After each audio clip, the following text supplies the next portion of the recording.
Hi, we are going to learn about the C amplifier experiment. ಎಷ್ಟು 1 kilo horse 1 kilo horse ಅಂದರೆ ಇಲ್ಲಿ 1 K ಇದೆ ಅಂದರೆ ಇದನ್ನ 1 ಕೆ 999 ಸ್ಟಾರ್ಟ್ 999 ಕ್ರಾಸ್ ಆಗಿ ಇದು ಹಾರ್ಟ್ಸಲ್ಲಿದೆ ಈಗ 584 ಹಾರ್ಟ್ಸ್ ಇದೆ ಓಕೆನಾ. ಸೊ ಕಿಲೋ ಹಾರ್ಟ್ಸ್ ಅಂದ ತಕ್ಷಣ ಸೆಕೆಂಡ್ ಲೈಟ್ ಆನ್ ಆಗುತ್ತೆ.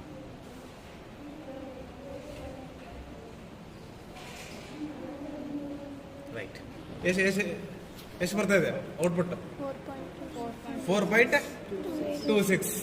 ಹಾಗಾದ್ರೆ ಇವಾಗ ಇನ್ಪುಟ್ಗೂ ಔಟ್ಪುಟ್ಗೂ ಡಿಫ್ರೆನ್ಸ್ ಇದೆಯೋ ಇಲ್ವೋ? ಇನ್ಪುಟ್ 0.1 ವೋಲ್ಟ್ ಇದೆ, ಔಟ್ಪುಟ್ ಎಷ್ಟಿದೆ? ಇನ್ಕ್ರೀಸ್ ಆಗಿದ್ದು ಅಥವಾ ಡಿಕ್ರೀಸ್ ಆಗಿದೆ? ಇನ್ಕ್ರೀಸ್ ಆಗಿದೆ. ಯಾವಾಗ 1 ಕಿಲೋ ಹರ್ಟ್ಸ್ ಅಲ್ಲಿ 1 ಕಿಲೋ